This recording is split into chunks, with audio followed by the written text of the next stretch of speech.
الرحيم حمدا لك يا ذا الجود والإحسان والفضل والطول والامتنان وصلاة وسلاما على من لا ينطق عن الهوى إن هو إلا وحي يوحى حبيب قلوبنا وشفيع ذنوبنا وطبيب نفوسنا مولانا ومولى الثقلين جد الحسن والحسين أبي القاسم المصطفى محمد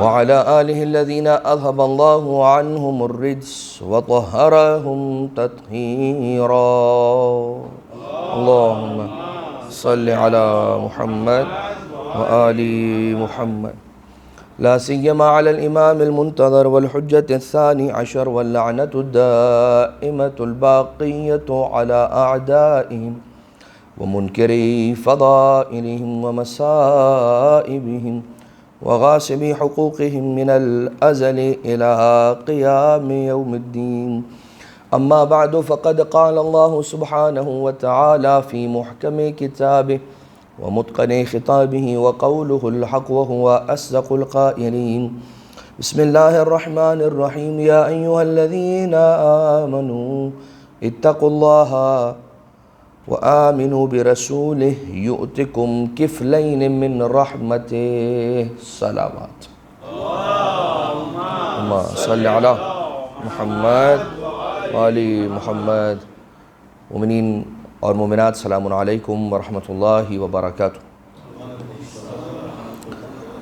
سب سے پہلے میں اپنی ذات کو اور اس کے بعد آپ تمام کو تقوی الہی کی نصیحت کرتا ہوں اور رب ذوالجلال سے دعا کرتے ہیں کہ پروردگارہ جو متقین کی صفات امیر المؤمنین علیہ السلام نے اپنے ایک خطبہ حمام میں ارشاد فرمائی ہیں، ان میں سے کچھ ہی صحیح ہمیں اختیار کرنے کی توفیق عطا فرما۔ پروردگار عالم سے اس کی ناراضگی سے ہمیشہ ڈرتے رہنے کی توفیق عطا فرما، اپنے اعمال کو ایسے انجام دینے کی ہمیں توفیق عطا فرما کہ رب الارباب خالق کائنات اول الاولین آخر الآخرین اسمع السامعین ابصر الناظرین ہم سے ہمیشہ راضی اور خوش رہے۔ چونکہ ماہ مبارک رمضان اور اس میں خصوصیت کے ساتھ سرکار امام حسن مجتبیٰ علیہ السلام کی ولادت کے ایام، اللہم صل علی محمد و آل محمد، اور ظاہر سی بات ہے یہ ماہ مبارک ایسا ہے کہ آپ دیکھ لیجئے کہ اس کے 16ویں دن میں آج ہم موجود ہیں، اور جس تیزی کے ساتھ یہ ماہ مبارک گزر گیا اور گزر رہا ہے، جو آخری زمانے کی نشانیاں ہیں کہ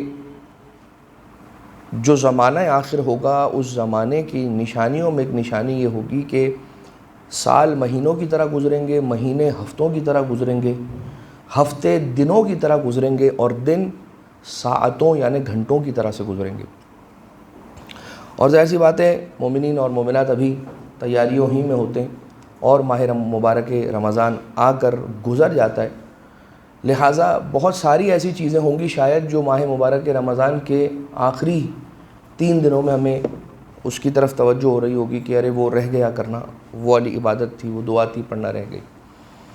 لیکن ایک بات ہے کہ خاص طور سے آج کی شب جو شب 17 ماہ رمضان ہونے والی ہے، یہ وہی رات ہے کہ جس رات کے ختم ہونے کے بعد جو اگلا دن آیا تھا یعنی کہ 17 رمضان المبارک، یہ وہ دن تھا جس دن جنگ بدر ہوئی۔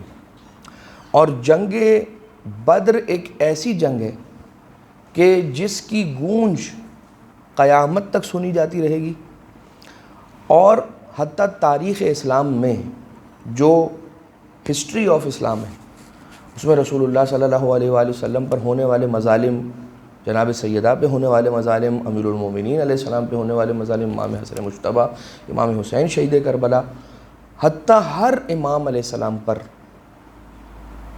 ایڈورسلی افیکٹ کیا ہے جنگ بدر کی جیتنے. اگرچہ جنگ بدر، ظاہر سی بات ہے وہ جملہ آپ لوگوں کو یاد ہوگا، یہ جو مجالس میں ایام ازاں میں آپ سنا کرتے ہیں کہ کاش آج بدر کے بزرگ ہمارے زندہ ہوتے تو ہم انہیں دکھاتے کہ ہم نے ان کا انتقام کربلا میں کیسے لے لیا. 10 محرم کے دن کی بات ہے. جنگ بدر جو ہمارا کانٹیکسٹ ہے جس میں میں ریلیونسی آپ کی خدمت میں پیش کرنے لگا ہوں، وہ یہ ہے کہ آج کی شب دعاؤں کی قبولیت کا خاص موقع ہے، اور آج کی رات خاص اہتمام کریں. یوں تو ماہ رمضان المبارک کی ہر شب کے اندر دعا کی قبولیت کا پروردگار عالم نے وعدہ کیا ہوا ہے اور آسمان کے دروازے کھل جاتے ہیں، لیکن خاص طور سے شب 17 رمضان المبارک کہ جس رات میں اگر انسان کچھ کر نہ بھی سکے تو 2 رکعت نماز پڑھے نماز حاجت کی نیت سے. اور جو انسان کی حاجتیں جن میں دنیاوی حاجتیں بھی ہونا چاہیے، اس کے اندر کوئی بری بات نہیں ہے، کوئی مذائقہ نہیں ہے. رزق کی دعا ہونا چاہیے، عافیت کی دعا ہونا چاہیے، صحت سلامتی کی دعا ہونا چاہیے، اولاد کی بہتری کی، ان کے فیوچر کی اچھائی کی دعا ہونی چاہیے، ان کے اچھے دوستوں کے لیے انسان دعا کرے کہ پروردگار میری اولاد کو اچھے دوست عطا فرما، ان کو اچھی صحبت عطا فرما، ان کو بہترین علم عطا فرما، ان کو اچھا اخلاق عطا فرما. یہ ساری دعائیں ہونی چاہیے. اور اس کے علاوہ انسان روحانی طور سے اپنے لیے جو بہتری کی دعائیں ہوتی ہیں انہیں بھی ضرور طلب کرے کہ پروردگارہ مجھے معرفت اہل بیت علیہ السلام کا رزق عطا فرما، مجھے مودت اہل بیت علیہ السلام کی بھیک عطا فرما، مجھے علم نافع عطا فرما. علم نافع، علم نہیں، علم نافع، نفع دینے والا علم. علم تو شیطان کے پاس بھی بہت تھا، اب وہ علم تھا یا معلومات تھیں، بہرحال. اور رزق واسع مجھے عطا فرما، رزق واسع. عافیت کی دعا طلب کریں، عافیت کی دعا. سرکار امام سید الساجدین آقا زین العابدین علیہ السلام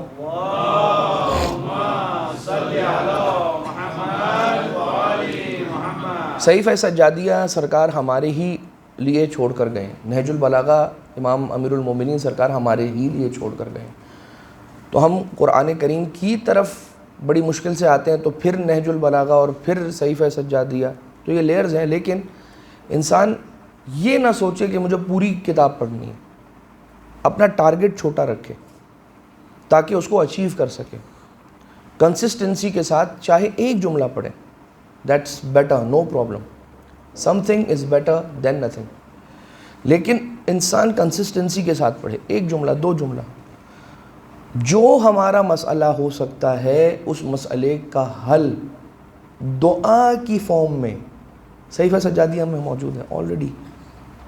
جو آقا سید السجاد علیہ السلام 37 سال جو ابا عبداللہ علیہ السلام پر گریہ فرماتے رہے، اور حالات ایسے تنگ تھے کہ کھل کر مولا سجاد علیہ السلام کو اگرچہ تبلیغ کا موقع نہ بھی ملا ہو، تب بھی جو سرکار ہمارے لیے عظیم کام کر گئے وہ یہ تھا کہ سرکار نے دعائیں تعلیم فرمائی. اب دعا کے اندر امام سجاد علیہ السلام کسی سے کلام نہیں، خدا سے کلام کر رہے ہیں. لیکن جو خدا سے کلام کر رہے ہیں تو اس کے اندر اولاد کی دعا والدین کے لیے تعلیم فرما دی، والدین کی دعا اولاد کے لیے تعلیم فرما دی.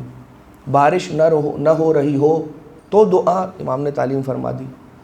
اگر کبھی کوئی مصیبت آپ پر آن پڑی، کوئی تکلیف، کوئی شدید بات آن پڑی، کوئی مشکل مرحلہ، تو سرکار نے اس کے لیے دعا تعلیم فرمائی. توبہ کی دعا تعلیم فرمائی، عافیت کی دعا تعلیم فرمائی. تو بہرحال ہمارا موضوع آج کا صحیفہ سجادیہ نہیں ہے، البتہ ایک دعا ہے اس میں، دعاؤہ بالعافیہ، 23 نمبر یا 21 نمبر کی دعا ہے.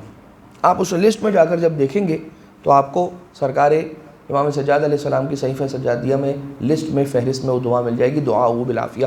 اس کا آپ عربی تو پڑھیں اس لیے کہ تبرک اور ایگزیکٹ جو وہ ورڈز ہیں جو امام علیہ السلام کی زبان مبارک سے نکلے، معصوم زبان سے، وہ عربک ہیں. لیکن اس کا ٹرانسلیشن بھی ضرور پڑھیں تاکہ یہ اندازہ ہو کہ what exactly are we reciting. اور جب آپ اس دعائے عافیت کا ترجمہ پڑھیں گے تو یاد رکھیے گا آپ اپنی زندگی میں اس دعا کو فراموش نہیں کریں گے. کوئی ایسی دعا نہیں ہے جو انسان خوف زدہ ہوتا ہو جس سے اور امام علیہ الصلوۃ والسلام نے اس چیز کی دعا اس دعائے عافیت میں پروردگار عالم سے طلب نہ کر دی ہو، تو دعا بالعافیہ، یعنی یہ آج رات جو شب 17 رمضان المبارک ہے، جو اہل بدر کے لیے رسول اللہ صلی اللہ علیہ وآلہ وسلم کی جو دعا قبول ہو رہی ہے، اور پروردگار عالم مدد، آسمانی مدد جو بھیج رہا ہے پروردگار اپنے حبیب کی محبت میں اور ان کے لیے خاص طور سے ایکسکلوزیولی، تو آج کی رات دعاؤں کی قبولیت پروردگار عالم نے رسول کی امتیوں کے لیے، جو ان کے مخلص ماننے والے ان کے لیے بھی لکھ دیے۔ لہٰذا آج کی رات کو انسان دعاؤں کے اہتمام کے اعتبار سے فراموش نہ کریں، مس آؤٹ نہ کریں۔ آج کی رات تھوڑی دیر نکال کر ضرور بیٹھیں اور اپنے رب سے مناجات کریں، راز و نیاز کریں، اپنے دل کی باتیں خالق اکبر سے ضرور فرمائیں۔ ایک درود بھیجیں مل کر، محمد و آل محمد، صلی علی محمد۔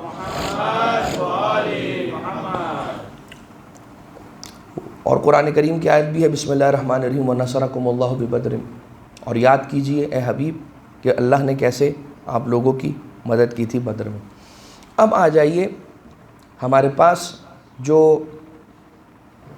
دعائیں ہیں ماہ مبارک رمضان کی، ان میں سے کسی ایک دعا کا ترجمہ کرنا مقصود تھا، لیکن اب چونکہ 17 رمضان المبارک کی بات ہو گئی تو اب ہم امام حسن مجتبیٰ علیہ الصلوۃ والسلام کی سیرت کے کچھ پہلو ایک آدھ دو آپ کی خدمت میں اگر بیان کر سکیں۔ قرآن کریم میں جس آیت کی ہم نے تلاوت کا شرف آپ کی خدمت میں حاصل کیا، پڑھنے کا، تلاوت کرنے کا، وہ یہ کہتی ہے، سورہ حدید کی آیت نمبر 28 ہے، الحدید آیت نمبر 28۔ قرآن کریم یہ کہتا ہے، اعلان ہے، بسم اللہ الرحمن الرحیم، یا ایھا الذین آمنوا اتقوا اللہ وآمنوا برسولہ، کہ اے ایمان لانے والوں اللہ کا تقوی اختیار کرو، وآمنوا برسولہ، اور اپنے رسول پر ایمان لاؤ۔ یعنی تمہارے تقوی کی کنڈیشن یہ ہے کہ تم رسول کی مانو گے، ان پر ایمان لاؤ گے، ایمان لانا، ٹھیک ہے؟ تو ہوگا کیا اگر تقوی اختیار کرو گے اور رسول پر ایمان لاؤ گے تو تمہیں کیا ملے گا؟ یؤتکم کفلین من رحمتہ، تو تمہیں پروردگار عالم کی رحمت کے کفلین ملیں گے۔ کفل کہتے ہیں فلیک کو، سپائک کو، ٹکڑے کو، ایک حصے کو کفل کہتے ہیں، ٹھیک ہے؟ ایک کونا، ایک رکن، اسے کفل کہتے ہیں۔ ذوالکفل، جناب ذوالکفل جو تھے، تو اب انہیں ذوالکفل کیوں کہا جاتا تھا تو پھر وہ تاریخ کہیں اور چلی آئے گی، لیکن کفلین من رحمت، اللہ کی رحمت کے دو حصے، دو کونے ملیں گے۔ اب ایک شخص ہے جو چھٹے سرکار حضرت امام جعفر صادق علیہ الصلوۃ والسلام، اللہم صلی علی محمد و آل محمد، اور رسول اکرم کی بھی حدیث ہے، یعنی چھٹے امام علیہ السلام فرماتے ہیں کہ کائنات کے حبیب نے فرمایا کہ قرآن کریم کی اس آیت کے اندر جو پروردگار یہ کہہ رہا ہے کہ یؤتکم کفلین من رحمتہ، یہ کوئی اور نہیں بلکہ میرے دو بیٹے حسن و حسین علیہم الصلوۃ والسلام ہیں۔ یعنی جسے قرآن کفلین کہتا ہے اسے رسول حسنین کہتے ہیں، اور یہ دو کفلین کا ملنا، یعنی کفلین کا ملنا پروردگار عالم کی طرف سے یہ بہت بڑی عطا ہے، اسی لیے اس کو یہاں پر کوٹ کیا جا رہا ہے، ورنہ اس کو الگ سے ذکر نہیں کیا جاتا۔ پروردگار عالم یہاں پر دو رحمتوں کے بارے میں کہہ رہا ہے کہ اگر رحمت کے دو ٹکڑے ہیں تو تمہیں دونوں مل جائیں گے، ایک حسن مجتبیٰ کی صورت میں مل جائے گا، ایک حسین ابن علی علیہ الصلوۃ والسلام کی صورت میں مل جائے گا۔ یعنی کیا؟ اگر یہ دو تمہیں مل گئے رحمت خدا کی صورت میں تو تمہاری دنیا بھی کامیاب ہے، تمہاری آخرت بھی کامیاب ہے، بشرطے کہ جو یہ بیان کر گئے اس پر تم اپنی زندگی کو استوار کرو اور اسی ڈگر پر چلاؤ کہ جو ان کے بیان کردہ فرمودات اور احادیث ہیں۔ اب رسول اکرم کیا فرماتے ہیں ان دو شہزادوں کے لیے؟ رسول فرماتے ہیں، ان اللہ امرنی بحبہما، پروردگار عالم نے مجھے ان دونوں کی محبت کا حکم دیا ہے۔ یہ ہیں کون؟ امام حسن و امام حسین۔ اب یہ بیان کرنے کی ضرورت تو نہیں ہے نا آپ کو اس مجمع کو، کہ جو یہ جانتا ہے اور سن چکا ہے کہ رسول خطبہ ارشاد فرما رہے تھے مسجد نبوی میں ممبر پر، اور چھوٹا نواسا جناب امام حسین علیہ السلام داخل ہوئے، دامن الجھا، اور قریب تھا کہ امام حسین علیہ السلام گر جاتے، رسول اکرم نے اپنے خطبے کو روکا، ممبر سے نیچے تشریف لائے اور دوڑ کر تیزی کے ساتھ، روایت بیان کرتی ہے رسول اکرم کی پیشانی پر پسینہ نمودار ہو گیا تھا، اور اپنے شہزادے کو اٹھایا گود میں اور لے کر آئے ہیں، ممبر پر براجمان ہوئے، تشریف لائے دوبارہ سے، اور اپنے زانوں پہ حسین ابن علی کو بٹھلایا۔ اس سے پہلے تک رسول اکرم کے خطبے کا جو کچھ بھی عنوان تھا وہ تھا۔ جب حسین ابن علی گود میں آ گئے، اب رسول نے اپنا خطبہ جو ریزیوم فرمایا، جاری فرمائے، تو رسول اکرم کہنے لگے ایھا الناس ھذا حسین فارفوہ، اے لوگو جان لو یہ حسین ہے، اسے پہچان لو۔ ابوہ فی الجنہ، ان کے بابا جنتی ہیں، امہ فی الجنہ، ان کی مادر گرامی جنتی ہیں، جدہ فی الجنہ، دادا جنتی ہیں، جدتہ فی الجنہ، دادی جنتی ہیں، نانی جنتی ہیں، محبوہ فی الجنہ، ان سے محبت رکھنے والے جنتی ہیں، محب و محبیہ فی الجنہ، ان سے محبت رکھنے والوں سے محبت رکھنے والے بھی جنتی ہیں۔ یہاں پر اسی طرح کی حدیث ہے، رسول فرما رہے ان اللہ امرنی بحبہما وبحب من یحبہما، کہ اللہ نے حکم دیا ہے کہ میں ان دونوں سے محبت رکھوں اور ہر اس شخص سے محبت رکھوں جو ان دونوں سے محبت رکھے۔ اب یہاں پہ نہ کسی دین کی قید بیان کی گئی ہے، نہ کسی مسلک کی، نہ کسی مذہب کی، نہ کسی رنگ، نہ کسی نسل کی، نہ کسی قبیلے کی۔ جو حسنین سے محبت کرتا ہے رسول اس سے محبت کریں گے، لیکن یہ سمجھنا بھی ضروری ہے کہ ان کی محبت میں آخر طاقت کیا ہے۔ ان کی محبت میں یہ طاقت ہے کہ یہ بھٹکے ہوئے کو رستہ دکھا دیتی ہے، یہ ڈوبے ہوئے کو کنارہ دکھا دیتی ہے، یہ گمراہیوں میں غرق ہوئے شخص کو ہدایت کا درس دے دیتی ہے۔ ان کی محبت، اور بہت زیادہ دور جانے کی ضرورت نہیں ہے، وہ انسان کے جو حب حسین میں ہندو ہو کر بھی حسین کی عزاداری کرے، آج اس کی نسل اگر مسلمان ہے تو یہ پروردگار عالم کا اجر نہیں ہے تو اور کیا ہے۔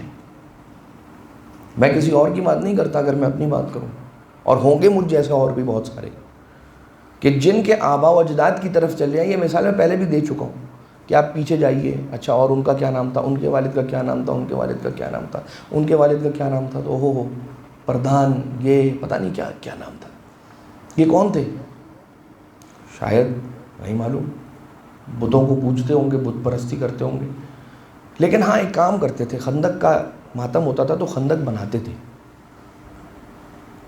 مولا عباس علیہ السلام 8 محرم آتی تھی تو علم سجاتے تھے، اور جہاں سے میرا تعلق ہے یا جہاں میری زندگی گزری ہے، وہاں جو میں نے دیکھا کہ ایام اذاں میں اگر کوئی کام کر رہے ہیں، گلوز پہن کے کام کر رہے ہیں، کہ آپ لوگوں کے نزدیک تو ہمارا پتہ ہے ہمیں کہ کیا ہے، تو ہم اسی لیے ہم نے دستانے پہن لیے، گلوز پہن لیے، تو اب تو آپ قبول کریں گے نا، یہ کیا ہے۔ یعنی بہت سی مثالیں محبت حسین ابن علی کی ایسی ہیں کہ جو انسان کو رلا دیتی ہیں۔ ایک جھاڑو لگانے والا آیا، اس نے کہا قبلہ صاحب یہ گھر میں نیاز بنائی ہے امام حسین علیہ السلام کی، ہم تو گندے ہیں، میلے کچیلے ہیں، آلودہ ہیں، تو یہ نہا کے اور اپنے آپ کو 3 مرتبہ دھو کے پھر ہم نے یہ نیاز تبرک بنایا ہے، اسے قبول کر لیجئے۔ اور ہاتھ جوڑ کر انسان یہی کہے گا کہ نہیں، آلودہ ہم ہیں، آپ نہیں ہیں۔ اب بات کو اگر ہم آگے بڑھائیں تو جنت بھی ایک صدا دیتی ہے، اب اس صدا کو چھوڑ دیجئے، وہ پھر کسی اور موقع پر آپ کی خدمت میں عرض کریں گے۔ امام علیہ الصلوۃ والسلام کی کثرت سخاوت، بانٹنا، عجیب بانٹنا۔ اچھا صدقے کے لیے بھی یہی ملتا ہے کہ جب انسان صدقہ دے نا تو گن کے نہ دے، کاؤنٹ کر کے نہ دے۔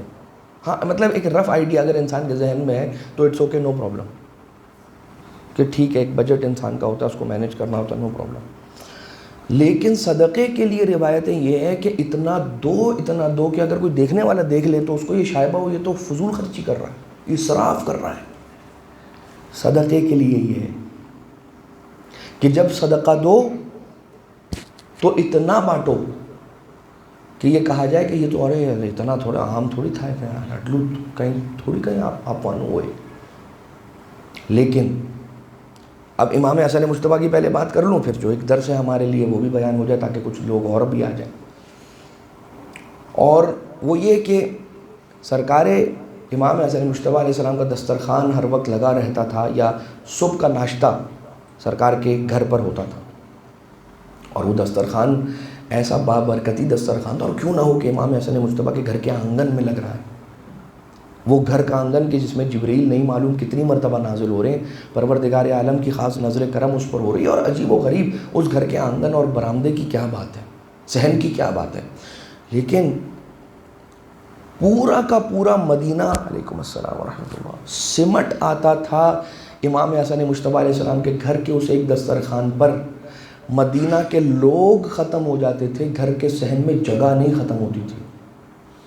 اور کسی نے دیکھا کہ امام حسن مجتبیٰ اتنا کثرت کے ساتھ بانٹتے ہیں کہ کئی مرتبہ یہ ہوا کہ سرکار نے اپنے گھر کا تمام تر ساز و سامان رائے الہی میں بانٹ دیا. اب یہ بات سمجھ لیجئے کہ بہت ساری نیکیاں ایسی ہیں کہ جو امام معصوم کے لیے ایکسکلوزیو ہیں، وہ کریں گے تو اچھے لگیں گے. ہم کریں گے تو وہی والا واقعہ، امیر المومنین آ کے پوچھیں گے امیر المومنین کون ہے، تم ہو یا میں ہوں. لہٰذا جو ہمارا ایک لیول ہے ہم اس پر رہ کر اپنی نیکیاں کریں. لیکن امام حسن مجتبیٰ کہ جن کا مرتبہ ہم سے بہت بلند ہے، بہت بلند ہے، اس کو میچ نہیں کیا جا سکتا، ان کی شان یہی تھی کہ جو کچھ ان کے پاس تھا وہ دے دیتے، دیا، کئی مرتبہ دیا. اتنا ہوا کہ لوگوں کی نوٹس میں بات یہ آئی، لوگوں نے پوچھ لیا، تعجب فرط حیرت میں یہ پوچھا، آپ اتنا کیوں بانٹتے ہیں؟ امام نے فرمایا کہ مجھے ڈر لگتا ہے کہ میں لوگوں کو دینا بند کر دوں تو کہیں خدا مجھے دینا نہ بند کر دے. کس انداز سے سمجھا گئے امام حسن مجتبیٰ علیہ السلام دی آرٹ آف گیونگ، کہ جو عطا کرنے کا اور دینے کا ہے. اسی میں ایک دشمن امام حسن جو مولا کائنات علیہ السلام کا بیسیکلی دشمن ہے، اور مولا کائنات علیہ السلام کی وجہ سے پورے خانوادے سے دشمنی، تو امام حسن مجتبیٰ علیہ السلام تک بھی اس کی دشمنی کا جو ایفیکٹ تھا، ریپل ایفیکٹ، وہ آیا. اور اس نے امام حسن کو علیہ السلام کو خط لکھ کر بھیجا، لا خیر فی الاسراف، خیر نہیں ہے اسراف کے کام میں. استغفر اللہ ربی و اتوب الیہ. امام کا کثرت سے صدقہ کرنا، انفاق کرنا، اسے انفاق کو اسراف کہہ رہا ہے. استغفر اللہ. یعنی اس کا مطلب یہ ہوا کہ امام حسن مجتبیٰ علیہ السلام کے ایک اچھے کام کو کوئی غلط اٹریکٹیو سلوگن کے ذریعے سے ڈیفیم کرنے کی کوشش کر سکتا ہے. تو کانوں کو بھانے والا کوئی بھی سلوگن ضروری نہیں ہے کہ اچھا ہو، یہ تو ہمیں سمجھ میں آ گیا. لیکن دنیا میں اور بہت سارے سلوگنز ہو سکتے ہیں کہ جو ایسے ہوں جو ہمیں دھوکہ دے جائیں کہ خوبصورت دے ساؤنڈ ویری نائس، تو وہ اچھا لگتا ہے، انسان بولتا ہے بھائی سبحان اللہ. لیکن امام حسن مجتبیٰ علیہ السلام کو خط آیا، خود کچھ بھی نہیں لکھا، یہ لکھا ہوا تھا لا خیر فی الاسراف. امام علیہ السلام نے اسی جملے کے نیچے اتنے ہی لفظوں میں جواب دیا. اس نے لکھا تھا لا خیر فی الاسراف، امام نے فرمایا لا اسراف فی الخیر. اس نے کہا تھا کہ اسراف میں کوئی خیر نہیں ہے، امام نے فرمایا خیر کے کام میں کوئی اسراف نہیں ہوتا، خیر کے کام میں کوئی اسراف نہیں ہوتا. اور پھر یہ ہوا کہ امام اتنی دشمنی، حسن کی کیا دشمنی، کہ مدینہ آ گیا وہ شام سے، اور اس نے اپنی محفل سجائی، خزانہ لے کر آیا، لوگوں کا لوٹا ہوا مال خزانے کے طور پر، اس کے پاس کیا تھا، یہی تو تھا، لے کر آیا اور لوگوں کو بانٹنا شروع کیا. صبح سے اس نے بانٹنا شروع کیا، آج آ جاؤ، میرا دربار لگا ہے مدینے میں آیا ہوں، وہاں سے میں بانٹ رہا ہوں، جس کو جو چاہیے آ کے لے کر جائے. سرکار مجتبیٰ علیہ السلام ظاہر سی بات ہے ان کی جگہ نہیں تھی وہاں، زبردستی انہیں بلایا گیا، مجبور تھے. امام علیہ السلام تشریف لے گئے. مجبور کے معنی یہ ہے کہ گئے بھی ہیں تو کیا کر کے آئے ہیں، ذرا دیکھیے. اپنے لوگوں کو درس دیا امام علیہ السلام نے. جب امام تشریف لائے تو اس دشمن علی نے، دشمن حسن نے، دشمن رسول نے یہ کہا کہ صبح سے لے کر اب تک شام تک جتنا لوگوں میں الگ الگ بانٹا ہے سب ایکیومولیٹ کر کے اس کی پرائس نکالو اور اتنا مال اکیلے حسن مجتبیٰ کو دے دو. سب جمع کیا، سونا چاندی وغیرہ وغیرہ، اور وہ لا کے امام حسن مجتبیٰ علیہ السلام کے قدموں میں رکھ دیا، اور اس کے بعد کہا انا ابن فلان، اپنی ماں کا نام لیا اس نے اور کہا کہ میں فلاں کا بیٹا ہوں۔ تاریخ میں آپ جا کر پڑھیے گا۔ امام حسن خاموش رہے، اس لیے کہ silence is the most eloquent reply, یہ بات یاد رکھیے گا۔ خاموشی جو ہے نا وہ ایسا جواب ہے کہ اس سے زیادہ کاٹ کسی اور جواب کی نہیں لگتی۔ امام علیہ السلام کے غلام ساتھ تھے، وہ سامان اٹھایا، وہ پوٹلی بوری جو بھی ہوگی وہ اٹھائی اور باہر کی طرف دربار سے نکلنے کے لیے چلے۔ جوتیاں امام حسن علیہ السلام کی ایک غلام کوئی آیا، اس نے سیدھی کی۔ امام علیہ السلام نے اپنے غلام سے کہا کہ یہ جتنا مال اس نے ہمیں دیا ہے، یہ جو میری جوتیاں جنہیں ہمیں سیدھی کی ہیں، یہ سارا اس کو دے دو۔ اور اس کے بعد پلٹ کر اس کی طرف امام نے چہرہ فرمایا اور بس اتنا کہا انا ابن فاطمہ الزہرا، میں فاطمہ کا لال ہوں۔ لہٰذا نعمتیں بہت ہیں، اور جو پروردگار عالم اپنے بندوں کو نعمتیں دیتا ہے اس کا حساب بھی بہرحال ہوگا۔ اور کثرت کے ساتھ یہ بات ہم تو ظاہر سی باتیں اندر ہوتے ہیں، ہمیں نوٹس کرائی گئی اور اس بات کی بار بار یہ گزارش کی گئی کہ تمام ہی مومنین کی خدمت میں یہ ریکویسٹ کر دی جائے کہ چھوٹی سی چیز ہے، پانی کی بوٹلز جو یہاں پر تقسیم کی جاتی ہیں روزہ داروں کے لیے، اور جتنے مومنین مومنات تشریف لاتے ہیں، تو یہ بہت زیادہ مشاہدے میں بات آئی ہے اور دیکھا جا رہا ہے کہ پانی تھوڑا آدھا پیا، کوارٹر پیا، اور اس کے بعد بوٹل چھوڑ دی گئی اور اس کے بعد چلے گئے۔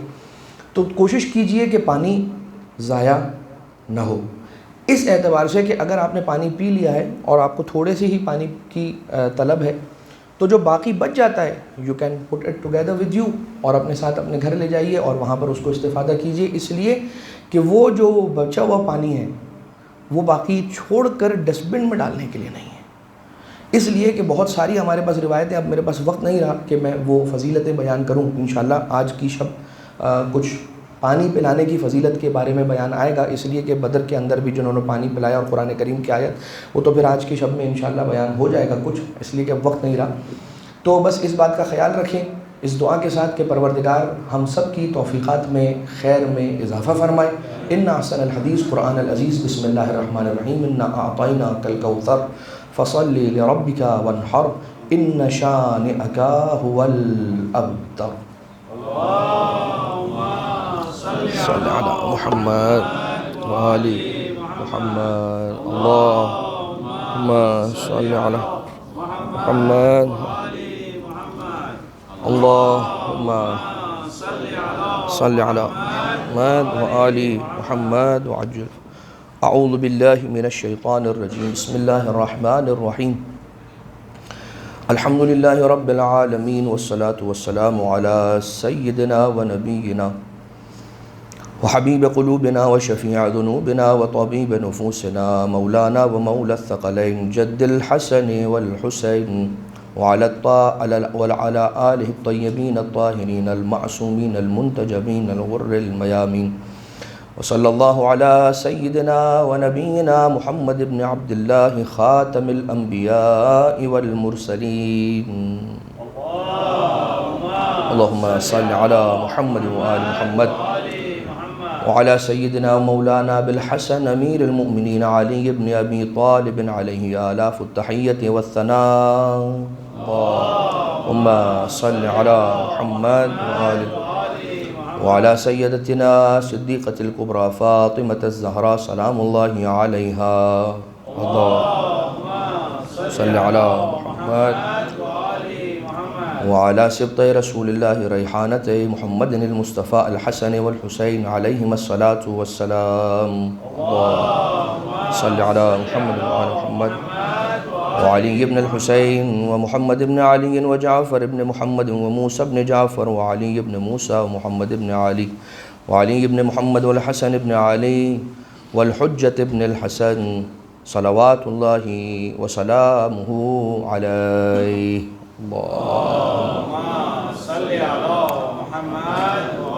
اللہم عجل فرجہ وسہل مخرجہ واکحل ناظرنا بنظرة منا الی واجعلنا من المستشہدین بین یدی بسم اللہ الرحمن الرحیم قل هو اللہ احد اللہ الصمد لم یلد ولم یولد ولم یکن له کفوا احد.